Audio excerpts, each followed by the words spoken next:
So the instrumental cluster of R15 V3 చూసుకున్నట్టయితే చాలా సింపుల్గా ఉంటుంది. హైబ్రిడ్ అని నీట్గా మనకి వెల్కమ్ చెప్తూ ఉంటుంది ప్రతిసారి, చాలా బాగుంది. అండ్ మనం స్పీడోమీటర్ చూసుకున్నట్టు చాలా సింపుల్ అండ్ ఇన్ఫర్మేటివ్గా ఉంది. Gear indicator, tachometer, trip meter, fuel gauge and rev limiter ఒకటి ఇచ్చారు మనకి.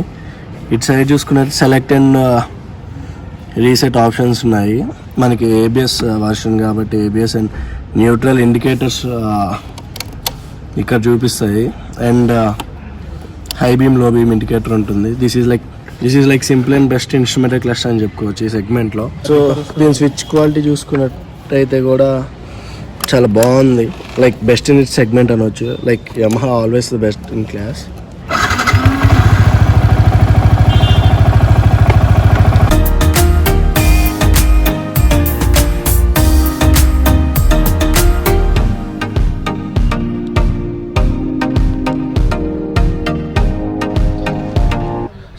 ఇప్పుడు ఆన్లైన్ క్లాసెస్ జరుగుతున్నాయి కదా, ఆన్లైన్ క్లాసెస్ బెటరా ఆఫ్లైన్ క్లాసెస్ బెటరా?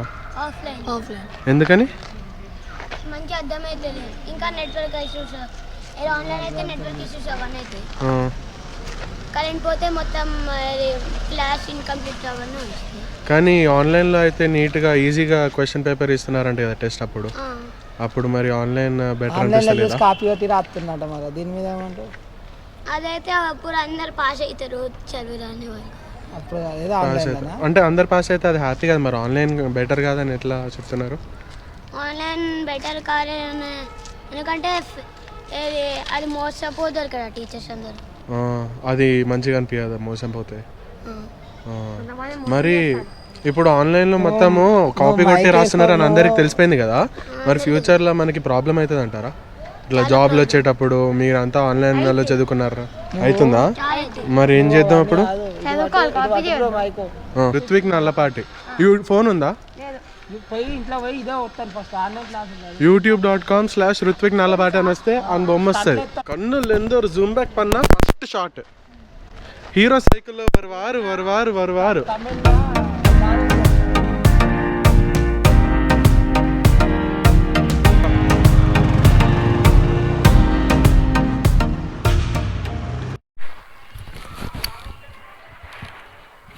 So yeah, finally on bike. My experience on R15 V3 2019 version. అంటే నాకు ఎప్పుడు ఒక డౌట్ ఉండేది, R15 తెగగా ఉంటారు అందరూ, ఎందుకు అని మా ఫ్రెండ్ది బైక్ తీసుకున్నా. ఒక 2 డేస్ దీన్ని డ్రైవ్ చేసిన తర్వాత ఇప్పుడు చెప్తున్నా ఇది పాపులర్ అవటంలో తప్పే లేదని. లైక్ ఈ ప్రైస్ పాయింట్కి దీనికి అంత స్పోర్టీ బైక్ ఏది దొరకదు. ఫస్ట్ పాయింట్ అంటే it's like baby super bike అని చెప్పుకోవచ్చు 150cc. సో దీని స్పెసిఫికేషన్స్ గురించి వచ్చేసేటైతే 155cc 4-stroke ఇంజన్, మనకి పవర్ వచ్చేసి 18.6 PS at 10,000 RPM and torque వచ్చేసి 14 Nm of torque at 8,500 RPM. It's like manageable for 155cc అని చెప్పుకోవచ్చు. అండ్ మోస్ట్ ఇంపార్టెంట్ థింగ్ వచ్చేసి head lights and tail light are like LED. దీనికి main disadvantage ఏంటి అంటే దీనికి 6-speed గేర్ బాక్స్. ఇది like 155cc 6-speed gear box is it necessary? అసలు అంటే I don't feel like it's that aggressive. 5-speed పెట్టుకున్నా బాగుండేది. అండ్ సెకండ్ పాయింట్ వచ్చేసి దీని పికప్ లైక్ ఇనిషియల్గా రాదు. I know it is 155cc bike, మనం దీనికి ఇనిషియల్ టార్క్ రాదు అస్సలు. కానీ the best thing about R15 అంటే సెకండ్ గేర్లో ఎంత ఇట్స్ లైక్ చూడండి, సెకండ్ గేర్లో మనకి 5 చూసారా, ఈజీగా ఆగుతుంది వితౌట్ ఎనీ నాకింగ్. సో ఇంకా మాట్లాడుకోవాలంటే it's like perfect beginner bike అని చెప్పుకోవచ్చు. ఒకవేళ మనకి సూపర్ స్పోర్ట్ ఇంట్రెస్ట్ ఉండి లైక్ బిగినింగ్ స్టార్ట్ చేయాలంటే RC390 కంటే like it's very less expensive అని చెప్పుకోవచ్చు. సో మనకి ఈ ప్రైస్ పాయింట్లో this is the best. Mini super bike అది. మెన్యూరబిలిటీ దీని తర్వాతే. మన వాళ్ళు కట్లు కొడుతూ ఉంటారు కదా, ఎందుకు అబ్బా అనుకుంటా, కానీ వేరే లెవెల్ మెన్యూరబిలిటీ ఉంటుంది బైక్కి. And I love this colour. ఒక రౌండ్ వేద్దాం.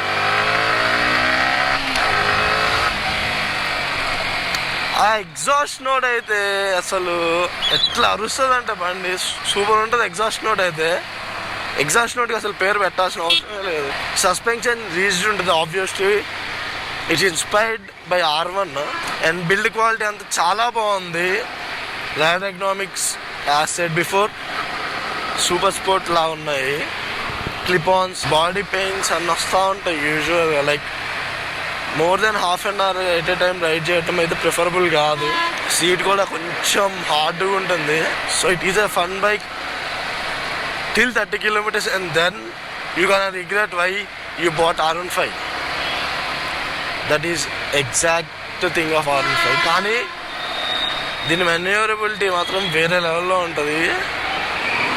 అండ్ బిల్డ్ క్వాలిటీ చెప్పేశాను. మిర్రర్స్ కూడా చాలా బాగా యూజ్ అవుతాయి. It is integrated like so perfectly. చూడటానికి బాగుంటుంది. అండ్ పిలియన్ అయితే వర్స్ట్ 5% కూడా ఉండడు. ఒక 5-10 kilometers వెళ్ళంగానే బట్టేకి వస్తుంది. అండ్ ఆ పొజిషన్ కూడా అంతే ఉంటుంది ఎత్తుగా. చూసారా సౌండ్ అసలు వేరే లెవెల్లో వస్తుంది. Cool down baby. So yeah, let's check 0 to 100 of R15 V3. So yeah, testing R15 V3's performance. It's not like accurate test, but like a real time test అనుకోవచ్చు. So everything is clear. Don't try this at home. 3, 2, 1, go.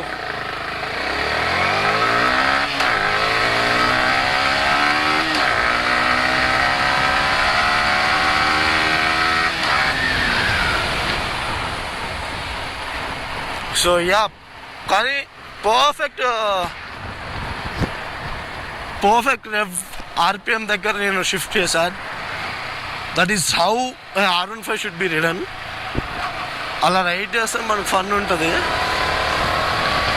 So మనం ప్రతి time level bit cross చేసుకుంటూ కొడితేనే ఆ punch వస్తుంది.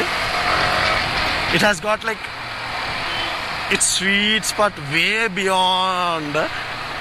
అంటే మనం దీని sweet spot is like 10,000, like 7,500 to 10,000 RPM.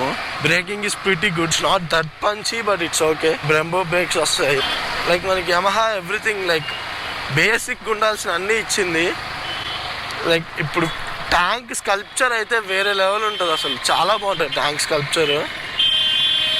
3, 2, 1.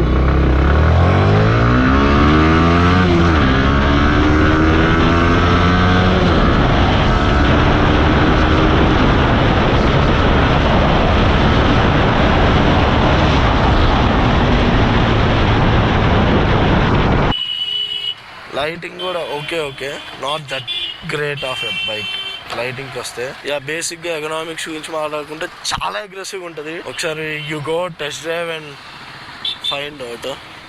కానీ మీరు ఒకవేళ చాలా బైక్ లో పవర్డ్ అనుకుంటే కాదు. 150cc it's one of the best powered bike. మనకి 7,500 RPM తర్వాత నుంచి తెలుస్తుంది దీని అసలు పవర్ ఏంటో. క్లచ్ కూడా చాలా లైట్ ఉంది, చాలా బాగుంది clutch. Brakes are okay. So these are my impressions on R15 V3. So yeah, please do like, share and subscribe to Hrithik Nalapati for more interesting vlogs. And this is my experience on R15 Yamaha.